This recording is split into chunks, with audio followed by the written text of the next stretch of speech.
campanas, con cualquier método, con tabaco, tabaco, cualquier cosa, que el diablo se debe reír de los brujos, ya me explico. Él dice, ¿tú crees que yo me aparezca así? Claro, yo me aparezco. Que con la carta, claro, con carta me aparezco también. Entonces, el engaño del brujo está en creer que él domina la fuerza, y es al revés. La fuerza es la que lo tiene dominado, ¿ya?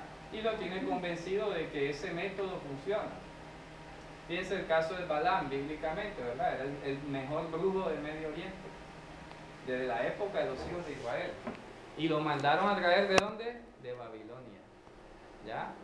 De Pegod, ¿cierto? Lo trajeron de Pegod. Maldíceme a este pueblo. Y eso existía desde la antigüedad. Claro, pero él pensaba de que era cualquier otro pueblucho por ahí, porque él sí estaba con el propio diablazo, por decirlo así. Los otros pueblitos podían tener, porque él inclusive se burló, ¿verdad? Bueno, ¿quién es el Dios tal? ¿Dónde quedó el Dios tal? O sea, ninguno ha podido conmigo. Él se tenía confianza. Pero cuando llegó y se le apareció el ángel del cielo, enseguida fue diciendo, no, este pueblo yo no lo puedo maldecir. Pero tanta era su avaricia y su maldad, que como le ofrecieron su peso en oro, él dijo, no, yo tengo que hacer algo porque esa plática no se puede perder. ¿Ya? ¿Y qué fue en última lo que hizo? Se puso a darle vuelta al pueblo de Israel y dijo, ya sé, su propio Dios lo castiga si hace esto. Voy a hacer que peque. Cuando su Dios lo castigue, yo voy a quedar como el que lo maldijo. Astuto. ¿Sí me explico? Entonces el diablo hace eso. Cuando no puede, entonces te va a tratar de hacer pecar para que cuando Dios te castigue, diga, ese fui yo el que lo hice. ¿Ya? Y así funciona todo esto. Entonces, ¿qué pasa? Estamos estudiando este episodio acá y en conexión o en relación con lo que hemos venido hablando, Yehoshua es Dios aquí en la tierra, ¿verdad? Porque eso es lo que empieza diciendo el Evangelio, ¿de acuerdo? Él es Dios aquí en la tierra. El rostro de Dios, el cuerpo de Dios, la manifestación corpórea de Dios, como tú lo quieras ver aquí en la tierra. El reino de los cielos, Él es el Evangelio, ¿verdad? Estando aquí, lo primero que llama la atención, que queda redactado en este Evangelio, primero fue su proclamación. Este es mi hijo, ¿cierto? Y la segunda es esta. El objetivo final de él fue venir a destruir a Satanás. Y es lo primero que relata el Evangelio de Marcos como obra. Porque fíjese, si usted va al Evangelio de Juan, lo primero que relata el Evangelio de Juan es el evento de transformar el agua en vino, ¿cierto?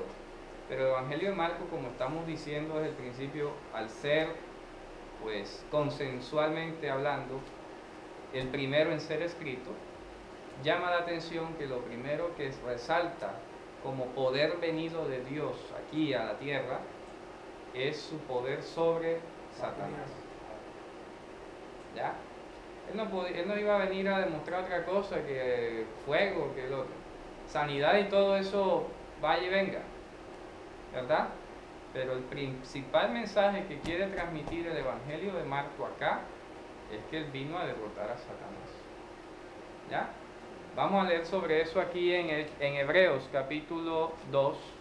Miren lo que dice aquí. Hebreos capítulo 2, versículo 14. Es más, vamos a recordar lo que habíamos hablado del versículo 12 en adelante. Que ahí en el versículo 12 al 14 está la obra del Mesías completa. Hebreos 2, del 12 al 14 dice. Sí. Del 12 al 14. 12. Sí. Hebreos 2, del 12 al 14. 2. Sí, 2. Ya lo tenemos. ¿Quién lo quiere leer?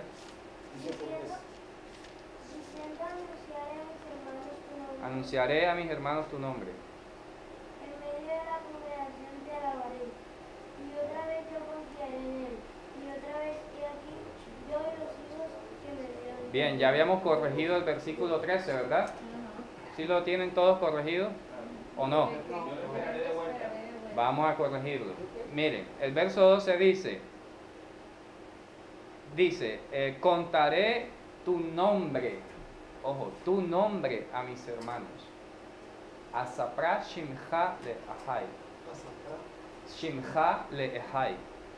Contaré a mis hermanos tu nombre. O sea, una de las primeras cosas que vino a hacer Yehoshua aquí fue a revelar el máximo nombre de Dios, el nombre que es sobre todo nombre. Por eso dice, voy a contar a mis hermanos tu nombre. Dice, en medio de la congregación te alabaré. Entonces aquí responde la gloria que él iba a dejar, a desvestirse, le responde retóricamente, le dice, yo lo esperaré de vuelta. ¿Quién?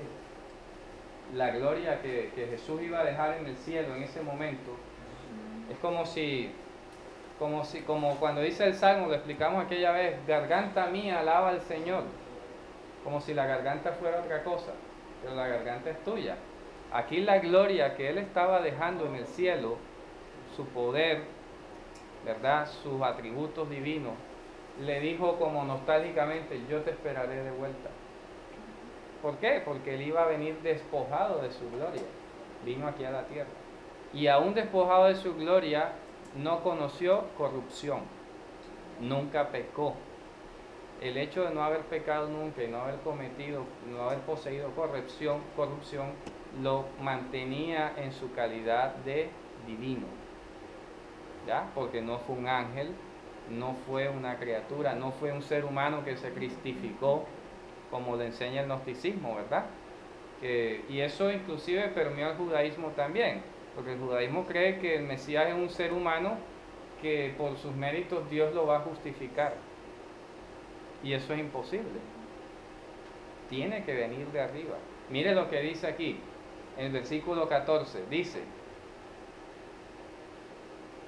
así que por cuanto los hijos participaron de carne y sangre, él también participó de lo mismo para destruir por medio de la muerte al que tenía el imperio de la muerte, esto es, al diablo. O sea, él vino eminentemente a eso. Las otras cosas son añadiduras. Y de hecho la creencia. Buscó primeramente el reino de Dios y su justicia. Él es el reino de los cielos. ¿Sí me explico? Pero el objetivo de él como persona venir acá es destruir al diablo. ¿Ya? Muerte. Claro, destruir la muerte, la enfermedad, el dolor y a Satanás. ¿Ya? Ahí lo dice, para destruir por medio de la muerte al que tenía el imperio de la muerte. Ellos dicen que las tres cosas que el Espíritu Santo daría a convencimiento en nosotros era precisamente el juicio del diablo ha venido. Claro. Pecado, juicio y justicia. Pecado, juicio que definen con los tres. Exactamente. Entonces, ¿qué pasa? Perdón un momento. Dígame. Yo porque estoy atrasada. Dígame. Me dice, anunciaré tu nombre. Ajá. ¿Cuál nombre? El nombre de él como salvación. ¿Sí me explico? Pero, ¿cuál es? Mire, le voy a explicar. El Evangelio, vamos a repasar eso porque ayer pues lo vimos y acá con la hermana y todos tienen que saberlo. El nombre con el que Dios se reveló a Moisés cuando se le apareció en la zarza tiene 4 letras, ¿cierto? 4 letras que son YHWH, ¿cierto? Vamos a poner la equivalencia aquí, YHWH. Esas consonantes en hebreo pues tienen un nombre, se llaman Yud, Vav y He. Esos son los nombres de las letras. Pero el nombre de Dios no es eso. El nombre de Dios no es Yud, He, Vav, He. ¿Ya? No es. Esos son los nombres de las 4 letras. ¿Cómo se...? Perdona, ¿ese nombre de dónde sale? Sale, por ejemplo, en Éxodo, cuando él se le revela a Moisés. Pero le dice, yo soy Ye, Asher, Ye. No, eso es otro nombre, pero él después le dice, este es mi nombre, y le menciona las 4 letras. Dice, con este nombre nunca me le revelé a los patriarcas. ¿Ya? Ahora le voy a explicar. Este nombre de las 4 letras, que es el que se siguió utilizando en toda la escritura, no se sabe cómo se pronuncia. ¿Ya? No se sabe cómo se pronuncia. ¿A dónde vamos? El nombre que usted está preguntándome, que yo seré, el que estaré, Ehyeh, Asher, Ehyeh. Que es el único nombre. Ahora va a ver. Ehyeh, Asher, Ehyeh. Este es el nombre que él dice, yo seré el que estaré. Entonces él después, vamos a buscar en Éxodo. Vamos a buscar en Éxodo capítulo 3. Miren lo que dice acá. Para que vea que más abajo él hace un memorial. Ya le digo, en el 3. Él hace un memorial. Un momentico. 3, 6. Mire, en el capítulo 3, vamos al versículo 13.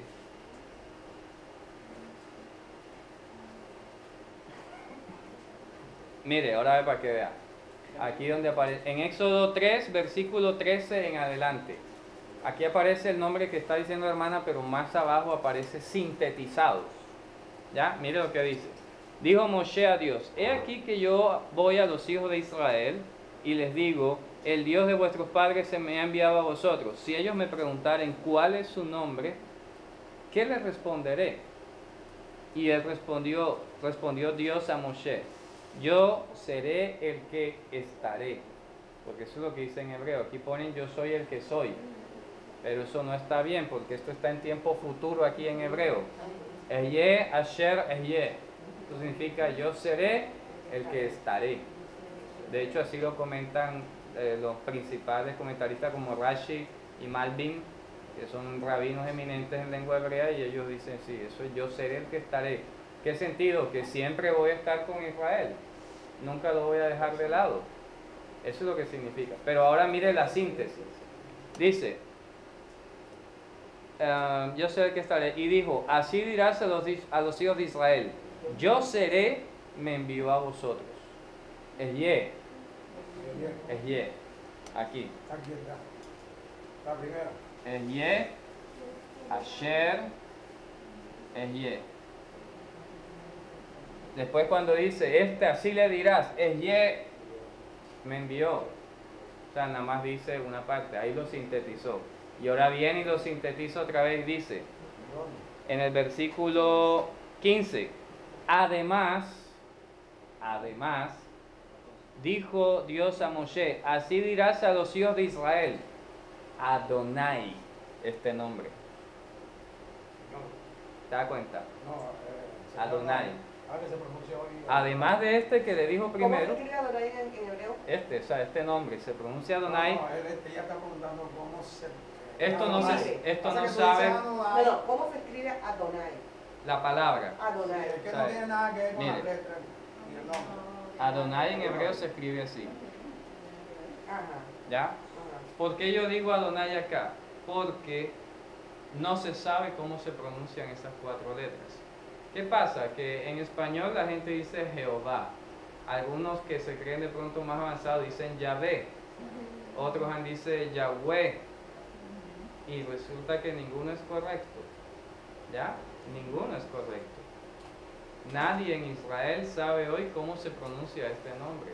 Yo no sé cómo hay personas que por internet o han publicado libros y se han atrevido a decir que se dice Yahvé, así como si él se lo hubiera dicho. ¿Ah?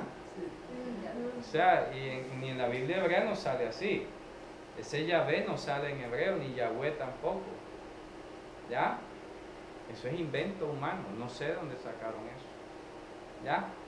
Eso apareció así de repente. O sea que le dirás que viene a llamar a pero no sabemos cuál es el nombre. No sé, ahora, ahí vamos, por eso la importancia de lo que estamos estudiando. Mire, estas 4 letras, seguramente Moisés sí escuchó cómo sonaban. Hoy nosotros no sabemos, pero ahí no hay problema. Estas 4 letras es el nombre de Dios, como está ahí sintetizado. Así le dirás, dice, además dijo, Adonai, o sea, Yudhe, Babhe, las 4 letras, Dios de vuestros padres, el Dios de Abraham, Dios de Isaac, Dios de Jacob, me ha enviado a vosotros. Mire lo que dice, ¿qué dice? ¿Quién lo sigue leyendo? Es mi nombre para siempre. Este es mi nombre para siempre. Con él se me recordará ¿Sí? Entonces, más que Ehyeh, Asher Ehyeh, más que este es el nombre que él dijo, con este me O va sea a que él reconocer. sintetizó Claro. con esas 4 consonantes su nombre. Su nombre. O sea que nadie sabe el nombre de Dios. Ahí vamos por parte. Esa es la primera conclusión que sacamos de esta parte, ¿cierto? Ojo, nosotros desde Moisés hacia nosotros hoy nosotros no lo sabemos, pero él sí lo sabía, porque Claro. a él se le reveló. No, pero ya hoy- estamos hablando de nosotros. Hablando Sí, de ella, nosotros ahorita hoy sí, nadie sabe. Esa es la primera conclusión, ¿verdad? Lo correcto es que en el 15 dijo, además dijo Dios a Moisés, así dirás a los hijos de Israel. Y allá aparece. YHWH, Yud He Vav He. Es como si Eso hubiera, está, perdón, así está en el hebreo. Sí, Yud, Yud He Vav He, es claro. como si hubiera sintetizado con Aquí. las 4 consonantes, Claro. las 4 consonantes, los 2 verbos aquellos que están allá primero. Sí, algo ocurrió allí, pero eso tiene una cosa muy espectacular que ya las hermanas tienen un adelanto porque hablamos ayer, pero vale la pena que todos lo escuchen. Miren lo que está diciendo el mismo Dios. Este es mi nombre, con este me recordarán para siempre.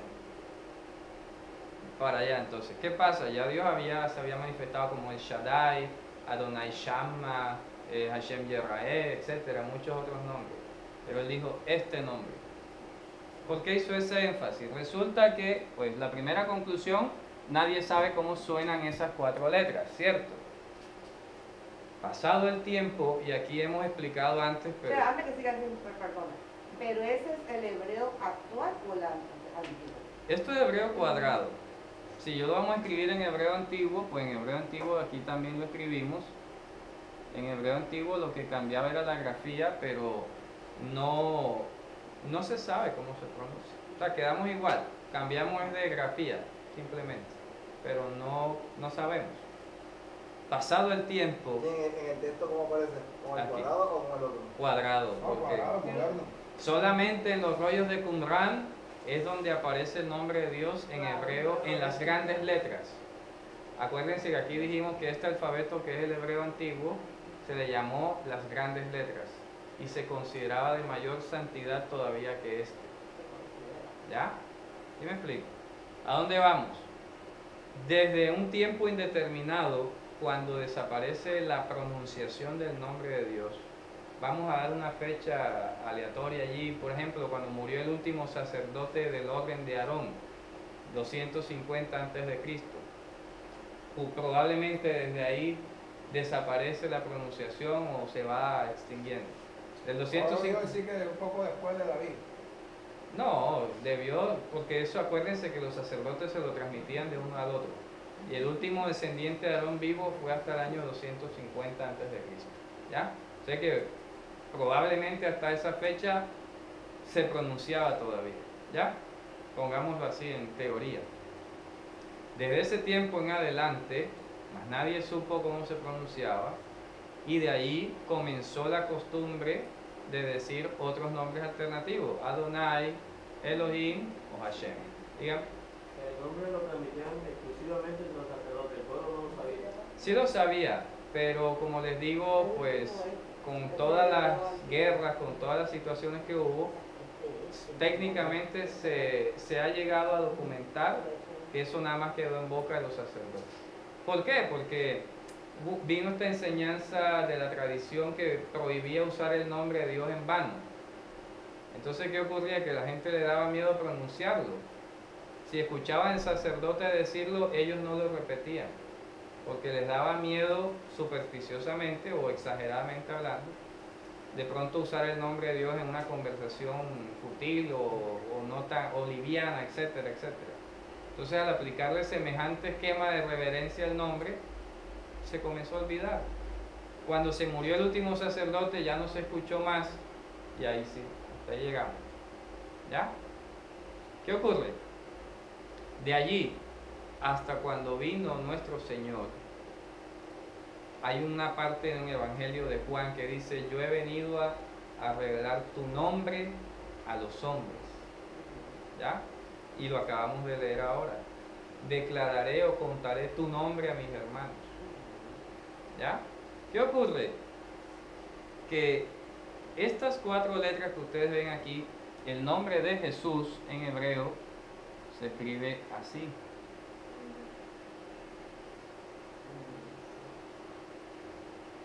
como se pueden dar cuenta, 3 de las 4 letras del nombre de Dios están en el nombre de Jesús. ¿Ya? Entonces lo que hizo fue agregarle este sufijo acá, que significa salvación. ¿De acuerdo? ¿Qué significa Yehoshua? Que este Hashem, el mismo que se recordó al monte Sinai y a Moisés, es la salvación. Porque bien la salvación, Claro. porque lo dice. ¿Sí ve? ¿Ya? Cuando tú dices, antes que ahora fuese yo soy, eso hace alusión a... No, ahí no es, eso fue algo que yo escuché hace rato, pero realmente no creo que sea una alusión al nombre de Dios, porque acabamos de decir que está en futuro, ¿verdad? O sea que él está diciendo que él preexiste y es mayor que los patriarcas. ¿Ya me explico? Porque ellos le responden, oye, no tienes 50 años y has visto a Abraham. ¿Ya? ¿Acaso eres tú mayor que él? Porque eso está implicando que él viene de estilo Highlander, el inmortal, viene desde por allá, desde antes de Abraham, imagínense usted. Ya. Y aquí está, vea, Yehoshua, que es como se pronuncia, Yehoshua, este prefijo, este Yeho,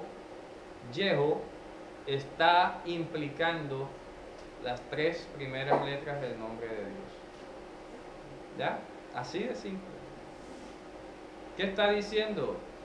Yo soy la salvación. ¿Ya? Mía es la salvación. Salmo 3 lo dice, de Adonai es la salvación. Vamos a buscar este hermoso pasaje que yo se lo he mencionado a la hermana Teresa varias veces, que está en Isaías.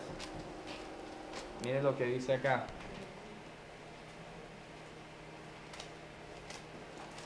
En el 33, versículo 21 al 22. Allá aparece YHWH en hebreo. 33 del 21 al 22. Isaías 33 del 21 al 22.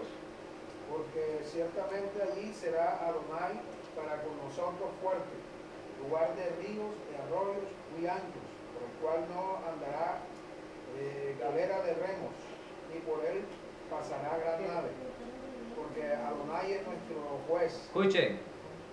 Adonai es nuestro legislador, Adonai es nuestro rey, él mismo nos salvará. Él mismo nos salvará. Él mismo nos salvará. Adonai es nuestra justicia, Él es nuestro legislador, Él es nuestro juez, Él mismo nos salvará. Entonces, ese versículo nos debe llevar a unas simples 2 opciones. ¿Cuáles son las 2 opciones? Primera, que el que nos vino a salvar es Adonai, ¿cierto? La otra, que el que vino no nos salvó. ¿Sí me explico? En ese punto radical llegamos, en esas 2 opciones. O tú crees que el que vino aquí y murió en el madero es Adonai, porque Él es el que te salva, como lo dice el resto del Nuevo Testamento. Bueno, una tercera opción sería no crees en el Nuevo Testamento. Pero que en el Antiguo también dice, y es la salvación. Pero no Por me eso. acuerdo el paso. Por eso le digo, o crees que el que murió en el madero es Adonai, o crees que no es. Y si no lo es, entonces no te salvó todavía. Todavía estás en tus delitos y pecados.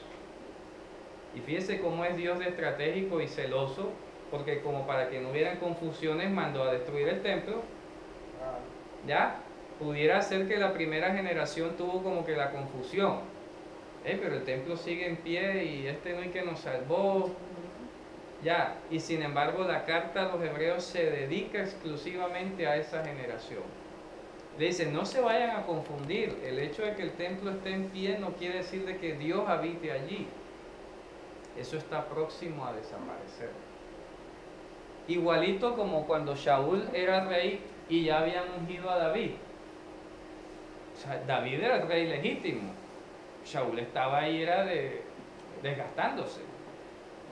Entonces hasta le dijeron a David, Señor, pero ve y apodérate del trono. Y él le dijo, no, deje de ser ungido del Señor, Dios sabrá cuándo lo quita. ¿Ya? Su tiempo. Ya, yo sé que Dios me eligió, estoy aquí, stand-by. Yo no voy ahora a ir corriendo con mi unción, ven acá, dame acá que tú no eres el rey ahora. Paciencia. 13 años para durando. ¿Sí? Y hasta lo perseguían. Y Shaul queriendo matar a David, fíjate tú, y este sí era el ungido original Tuvo la oportunidad de matarlo y no lo mató. y no lo mató. ¿Ya? Y le dijo, mira, ve, le quitó la tela de la capa, aquí estuve para matarte y no te he hecho daño, deja la paranoia. Prueba así, Claro, hermano. plena prueba. Una prueba. Cálmate, el que te va a quitar no soy yo, es Dios. ¿Ya? Y tú sabes por qué. Porque él desobedeció el mandato. Esa es una prueba para este mundo. Entonces el templo de Israel, el segundo templo que se gloriaban, hasta los apóstoles se gloriaron de eso. Señor, mira estos edificios, mira estos Herodes, más bien. de Herodes y tal. Dios, no va a quedar piedra sobre piedra. Eso sí. 35 años lo hicieron. ¿Ya? Y tú lo vas a destruir en 3 días. Bueno, ese es otro tema. El asunto es que Él les dio una generación. Jesús murió en el año 27, tenemos la certeza que fue un 9 de abril del año 27. Y 40 años exactamente después empieza el asedio de Jerusalén. Del 67 al 70 fue el asedio de Tito y Vespasiano contra Jerusalén. O sea que les dio 40 años, una generación bíblica para arrepentirse. A todos ellos. Así que el templo estaba ahí y no era ocasión, no era argumento para ir a llevar sacrificios. Entonces la carta de los Hebreos se dedica a decir, ya el sacrificio fue hecho, hermano. ¿Tú qué haces sacrificando chivos todavía? Ya, cálmate, puedes ir a orar. Claro, no te digo que no, porque hasta los apóstoles iban a orar. Claro. Pero ellos no iban a hacer sacrificio al templo. ¿Ya? Eso sí tuvo que ser un cambio radical. Claro, yo no me imagino a Pablo haciendo sacrificios ahí de animales. O sea, ya sabía todo lo que había pasado, ya tenía el Espíritu Santo, todo. Entonces el templo se tenía que respetar en tanto que estuviera en pie. Así como David respetó a Shaul mientras estuvo vivo. ¿Cierto? ¿Qué pasó? Destruido el templo, debe ser inquietante para el judío y para los que se han convertido al judaísmo cómo perdonan sus pecados. Porque el único mecanismo bíblico, aparte de Jesús, es en la ceremonia de la vaca roja con el sumo sacerdote arónico en el templo en Jerusalén. O sea, eso tiene más guarda y candado que para dónde. Imagínense, empecemos a hacer recuento. Primero tendrían que demostrar que han descubierto el hilo genético de los descendientes de Aarón, cosa que hace más de 2000 años nadie, o sea, eso es técnicamente imposible. Ya sí que si viene otro sacerdote ya es ilegítimo, pues tendría que demostrar su genealogía de hijo de Aarón, y eso desapareció. Ya no había. Segundo gran traba, ahí hay una mezquita puesta donde está el templo. ¿Ah? Tendrían que quitar la mezquita y construir el templo. ¿Ya? Nada más y nada menos. Ya ahí se arma la tercera guerra mundial. Y tercer impedimento, ¿cuál es? Que no hay vaca roja. Ellos dicen que ya la descubrieron, que genéticamente en cualquier... Están orando porque donde les salga un pelo mono ya perdieron. ¿Ya? O sea que eso está supremamente clausurado, ¿no? ¿Ya? Yo no sé, este movimiento que hay por internet, que reconstruyendo el tercer templo, eso es para la bestia, eso no es para más nadie. Y yo llegué a escuchar cristianos decir que si el templo se construían iban allá. ¿Iban allá? Sí, ¿Qué? porque es que el templo está vendiendo la idea, los directores del Instituto del Templo en Israel están vendiendo la idea de que eso va a ser abierto a todas las religiones. Dagan, va a ver. ¿Sí me explico? Ellos están prometiendo, como un marketing, están diciendo, oye, mira, la mezquita de los musulmanes, ahí no dejan entrar a nadie. Si nos dejan construir el templo, nosotros sí vamos a dejar entrar a todo el mundo. ¿Ya me explico? Eso es como para ganar ventaja contra los musulmanes.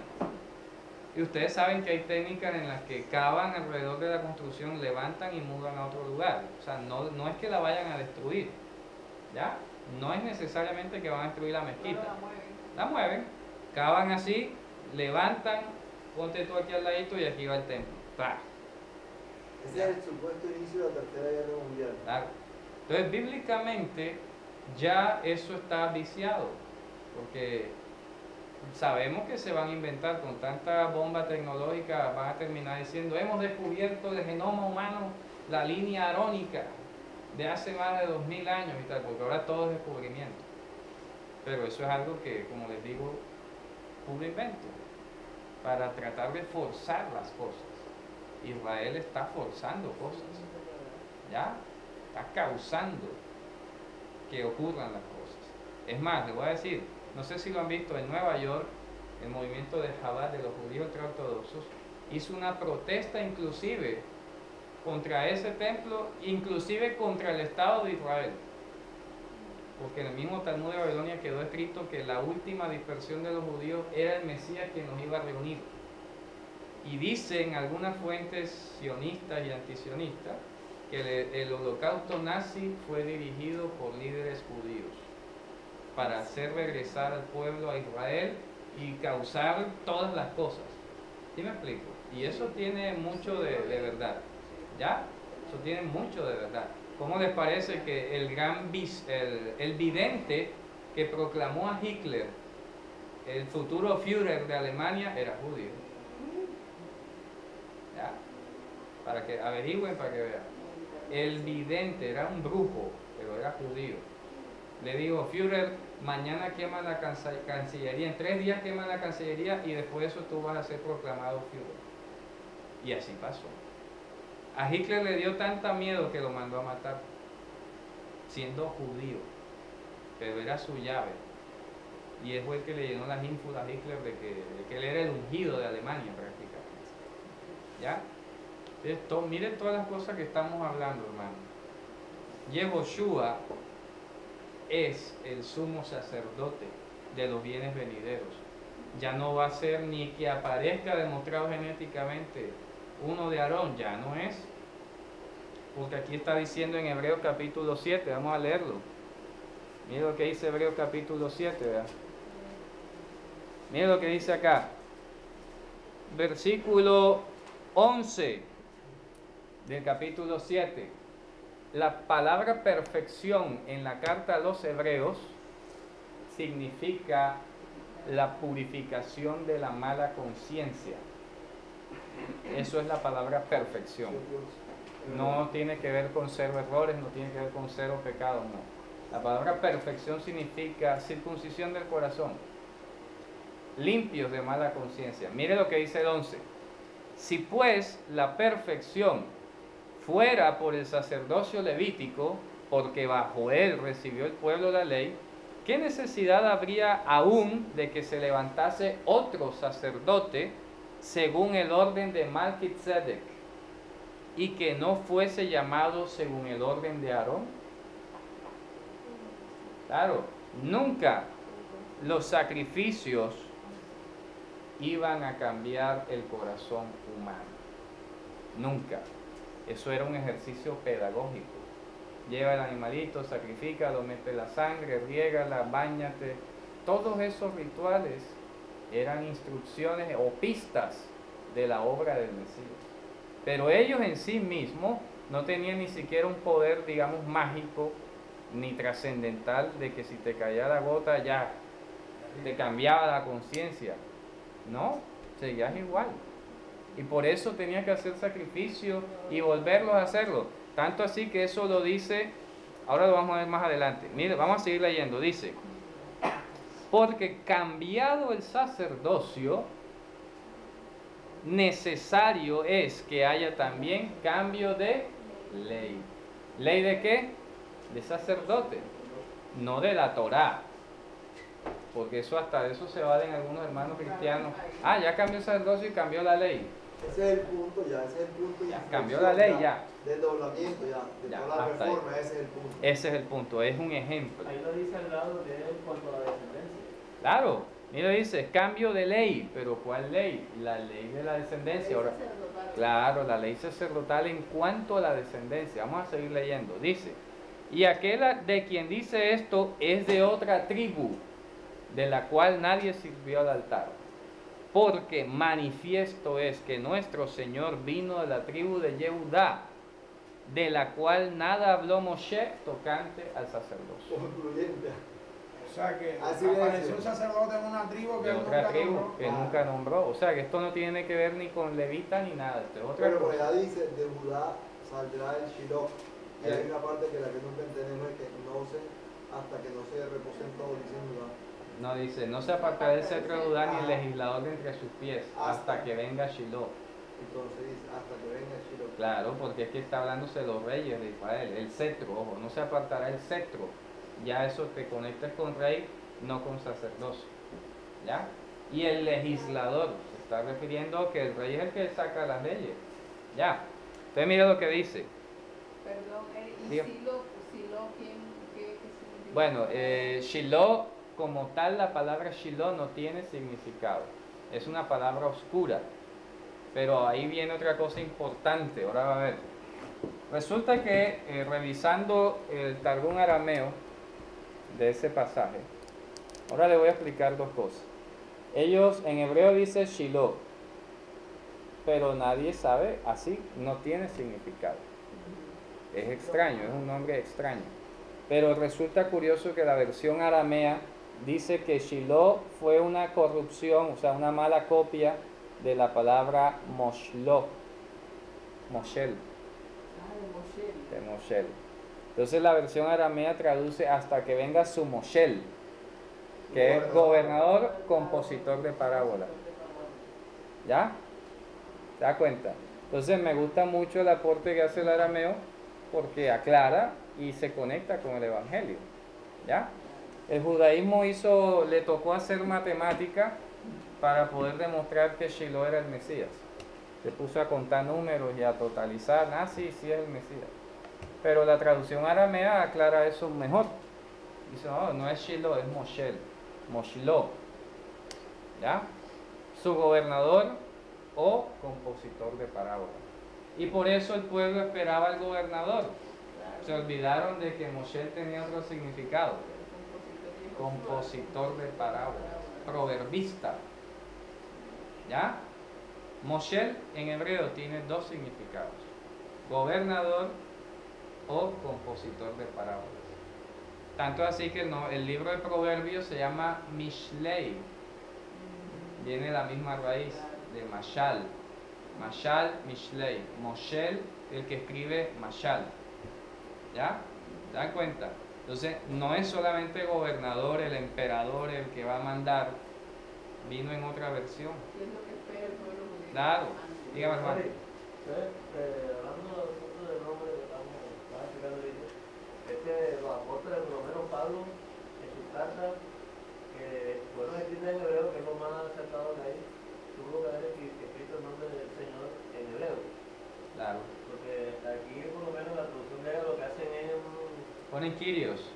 pero esto ya viene de parte ya de los gentiles, porque los judíos comenzaron a enseñar la palabra, los apóstoles, y hacer las diferentes iglesias alrededor del mundo donde fueron. Después ellos desaparecieron, ¿verdad? Porque los expulsaron de todas las naciones, quedaron buenos los gentiles. Entonces ahí es donde comienza a desaparecer ya el nombre, pero por lo menos Pablo, como no existía todavía la puntuación, las vocales, tuvo que haber escrito el mismo nombre que se le dio a Moisés. Claro, sí. Cuando dice Señor o el Señor, el día del Señor, pues en griego dice Kyrios, porque Lo único es que por lo menos el sonido se manejaría igual que porque como no estaban las vocales. sí, como te digo, mira, ya era tradicional, al no saber cómo leer las 4 letras, era tradicional decir Adonai, Elohim o Hashem. Era tradicional. Después que se ponen las vocales 700 años después de Cristo. Y si Elohim ya no lo sacaron, se supone que está en plural y no Elohim. No, Elohim se usa en plural.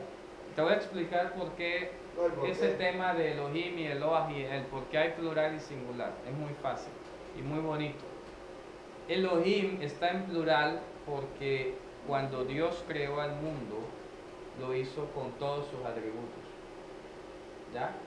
Por eso está en plural. Con todos los atributos. Por eso la creación fue hecha en amor. ¿Ya? En la perspectiva judía, cuando aparece este nombre, es sinónimo de juicio. Cuando aparece Elohim, es sinónimo de amor. Por eso dice Bereshit bara Elohim, porque este mundo no fue hecho en juicio, fue hecho en amor. Con Y todo. solamente con la oración, porque en otro texto no dice Elohim, sino Elohim, porque Elohim alcanza Los judíos cambian, entonces ya le metieron esto de la no, orden. de no usar el nombre de Dios en vano, entonces hasta la palabra Elohim, ellos dicen ahora Elohim. Eso es exageración. Vamos a seguir leyendo. Miren lo que dice aquí. Y esto es aún más manifiesto, ojo, si a semejanza de Melquisedec se levanta un sacerdote distinto, no constituido, ojo, conforme a la ley de qué, del mandamiento acerca de la descendencia, sino según el poder de una vida indestructible, pues se da testimonio de él, tú eres sacerdote para siempre, según el orden de Melquisedec. Queda pues abrogado el mandamiento anterior a causa de su debilidad e ineficacia, pues nada perfeccionó la Torá, y de la introducción de una mejor esperanza por la cual nos acercamos a Dios. Y esto no fue hecho sin juramento, porque los otros sacerdotes, humanamente hablando, ciertamente sin juramento fueron hechos sacerdotes. O sea, el solo hecho de ser hijo o descendiente de Aarón ya automáticamente, eso, la descendencia no garantizaba la competencia. ¿Sí me explico? También aparece el número 25. Claro, la descendencia no garantizaba la competencia. Ya. Yo soy hijo de Aarón, pero resulta que era un bandido. No, pero es el hijo, le toca. Ya. ¿Sí me explico? Como los hijos de quién es. Eli, claro. No, son los hijos. Ni modo. Sanguijuelas. Ya. ¿Te das cuenta? Entonces dice, no, en cambio, dinastía. este sacerdocio es superior, porque es que aquí toma juramentos de que es competente. ¿Ya? No es que es por descendencia, o sea, esto no es por defecto, esto es por competencia. Y si él tomó juramento es porque demostró las credenciales que sí tenía para ser competente para ejercer ese cargo. ¿Y hermano? De hecho, también el libro de Hebreos enseña que Abraham le entregó los diezmos a Melquisedec, Claro. dando a entender que Melquisedec tendría en ese momento siendo como superior al mismo Abraham. Claro, así es. Y aquí cuando se le está diciendo del juramento que el sacerdocio de esta persona iba a ser como el de Melquisedec, ya está diciendo que Melquisedec no era hijo de Abraham ni era Claro, descendiente de Abraham tampoco. así es. Contrario. Iba a ser superior. Claro, ahí lo dice, que Leví estaba virtualmente en los lomos de Abraham, y al Abraham darle los diezmos a Melquisedec, Leví se los estaba dando a Melquisedec. ¿Sí me explico? Pablo utiliza ese razonamiento muy hermoso. Dice, si de alguna manera figurada ya Leví estaba en los lomos de Abraham. De manera que cuando Abraham dio los diezmos a Melquisedec, ya Leví se lo estaba dando también. Que era superior. Era superior. El sacerdocio levito tenía que reconocer al sacerdocio según el orden de Melquisedec. Claro, claro. Había uno mayor que Leví. Mire lo que dice. En cambio con el juramento del que le dijo, juró el Señor y no se arrepentirá, tú eres sacerdote para siempre según el orden de Melquisedec. Por tanto, Yehoshua es hecho fiador de un mejor testamento. Y los otros sacerdotes llegaron a ser muchos, debido a que por la muerte no podían continuar. Mas este, por cuanto permanece para siempre, tiene un sacerdocio inmutable. Imagínese usted. Por lo cual puede también salvar perpetuamente a los que por él se acercan a Dios, viviendo para siempre, interceder por ellos. Porque tal sumo sacerdote nos convenía, santo, inocente, sin mancha, apartado de los pecadores y hecho más sublime que los cielos, que no tiene necesidad cada día, como aquellos sumos sacerdotes, de ofrecer primero sacrificio por sus propios pecados y luego por los del pueblo, porque esto lo hizo una sola vez y para siempre, ofreciéndose a sí mismo. Porque la ley constituye sumos sacerdotes a débiles hombres, pero la palabra del juramento posterior a esa ley, al Hijo hecho perfecto para siempre. Imagínense qué cátedra esa. Más claro, no. Pero porque dice posterior a la ley, si eso es O sea, la ley del mandamiento, la ley de la No, yo sé, descendencia. pero la promesa de mucho de antes. No, porque David escribió los salmos después de la Torah. Un salmo, gracias. Es el Salmo 110 cuando dice Nishba Hashem Eloi Nahem. Adonai juró y no se va a echar para atrás. Eso lo escribió David, eso no lo escribió Moisés. ¿Ya? ¿Da cuenta? Pero la promesa del Mesías estaba desde antes de que dieran la Torah. Sí, pero el juramento. Estaba hablando del juramento. Nunca antes de David se habló de un juramento acerca del sacerdocio. ¿Ya? O sea, es David a quien se le muestra la venida del Mesías y lo que iba a hacer y todo. Ni siquiera Moisés vio eso. Entonces el pasaje que habló Carlos de Melquisedec, que los diezmos. Sí, pero esto es una interpretación que hace Pablo hoy con la revelación. Pero en aquel entonces eso estaba allí, estaba vedado. Porque si Pablo no revela eso, estaba vedado. Estaba vedado. Sigue mirando a un Lo que siempre hemos hablado, Melquisedec. eso es un misterio escondido, el Ah, famoso son hebreo. Claro, Entonces, sin Pablo, claro, si Dios nos revela eso aquí, Imagínate tú que Pablo no va a entender que Melquisedec dice que no tiene principio de día, ni ni genealogía, ni- genealogía ni principio de días. como Elías tampoco. Entonces, ¿quién es ese Melquisedec que se le aparece a Abraham allá? claro, Ajá. claro.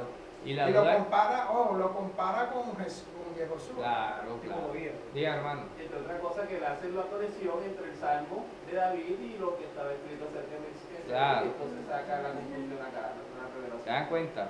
122 es que lo dice. 110, Salmo 110. 110, Nishba Hashem Eloi Nahem. Ata kohen leolam al divrat Melquisedec.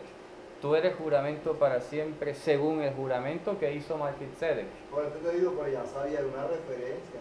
No podemos. O sea, estaba ahí, ojo, lo que les quiero decir, Contextualizarlo, digo yo, pues en ese contexto histórico, que cuando se crearon los salmos, no, lo que te quiero decir es que aquí tú me preguntaste, pero la palabra del juramento posterior a la ley. ajá.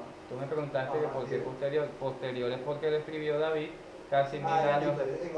Solamente porque ese juramento es posterior a la ley. Claro. Pero ya, ahora yo pregunto, pero ya sabía desde antes porque el salmo ya lo había dicho. No se sabía que esa función de sumo sacerdote la iba a asumir el Mesías. ¿Sí me Claro, explico? ni mucho menos de la tribu de Eso Judá. no se sabía. Y sabía porque Moshe terminó diciendo, hará sacerdote como yo. No, Moisés no era sacerdote, Profeta. profeta como yo. Como yo. El sacerdote era Aarón. Ya, nunca dijo, sacerdote como Aarón levantará el Señor de entre tus hermanos. Nunca dijo eso, Dijo, profeta como yo. profeta como yo. Ya, entonces la revelación de todo eso se la entregan a David. Y David es el que ve al Mesías en visión como sumo sacerdote y escribió el Salmo. Pero Moisés se murió sin saber ese dato. Ya. Pero si sabía, No, es que no podemos, o sea, no está escrito. A él no se le reveló eso. ¿Ya? No se le Se le reveló. reveló como profeta, no como sacerdote. Como profeta, no como sacerdote, exacto. Pero tenemos una esperanza que todos Pero es que pero es que mírate, o sea, muchos profetas hubo en Israel y ninguno osó sustituir al sacerdote de turno. Dime, Isaías, hey, tú que eres de la línea de Aarón, quítate, que yo soy profeta y soy mayor que tú. Nunca. Eso no era concebible, ¿ya? De que iba a venir alguien superior a Aarón, a la descendencia del sumo sacerdote. Porque Moisés lo dijo claramente, como yo te va a levantar uno, pero nunca habló nada como Aarón, ni mucho menos superior a Aarón. ¿Ya? Que siquiera hubiera dejado el indicio, sacerdote como Aarón te levantará el Señor de entre tus hermanos. Nunca dijo eso. ¿Por qué no lo dijo además? Porque estamos viendo que este sacerdocio viene de arriba, así que no podía ser ninguna Claro, descendencia. no podía Descender, no era no era aquí. Esto es evidente, Ya. Estaba buscando el momento histórico de la profecía de un sacerdote en el orden de Melquisedec desde antes. Solamente en el Salmo. Pasa que está prefigurado en Melquisedec, el que aparece en la... Claro, en la- es una sombra, una referencia, pero no es Melquisedec, ni Jesús desciende de Melquisedec, ni es inferior a Melquisedec. Es apenas un ejemplo.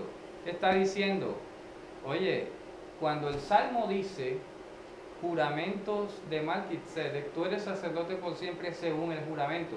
Pasa que de pronto hay que aclarar inclusive que ahí cuando dice según el orden de Melquisedec, no es orden en el sentido de imposición de manos, ni es orden de descendencia. La palabra hebrea didra que aparece allí es juramento. ¿Ah? ¿Qué está diciendo? Tú eres sacerdote para siempre según el mismo juramento que hizo Melquisedec. Melquisedec, cuando fue nombrado sacerdote aquí en el reino de los cielos, tuvo que hacer un juramento. Bueno, tú vas a ser sacerdote para siempre, tú tienes que hacer el mismo juramento. ¿Ya? Y Hashem hizo el juramento, imagínense ustedes. Hashem mismo. Por eso él es Hashem. Por eso él es sumo sacerdote. Porque de pronto ella dice, tú eres sacerdote para siempre. Cualquiera diría, pero entonces está al mismo nivel de Melquisedec. Pero resulta que ¿quién fue el que hizo el juramento? Hashem. Ni siquiera fue el mismo Yehoshua viniendo de la tierra, subiendo al cielo. Hashem, su gloria, ¿verdad? La eternidad le dice, tú eres el sacerdote. Entonces el énfasis que hace la carta a los hebreos es decir que él es sumo sacerdote. Que a pesar de que el Salmo dice, tú eres sacerdote para siempre, se debe entender que él es el sacerdote, o sea, el sumo sacerdote. ¿Ya me explico? Entonces, ¿a dónde estamos con todo esto, hermano? Que no se puede dejar uno mover de ninguna manera el hecho histórico de que es imposible para los hijos de Israel perdonar sus pecados a través de sacrificios. Eso es imposible. No puede, no va más. Por eso estamos hablando del fin del sacerdocio levítico. No puede ir más. De manera que el Señor dejó todo estricto y delimitado. Dijo,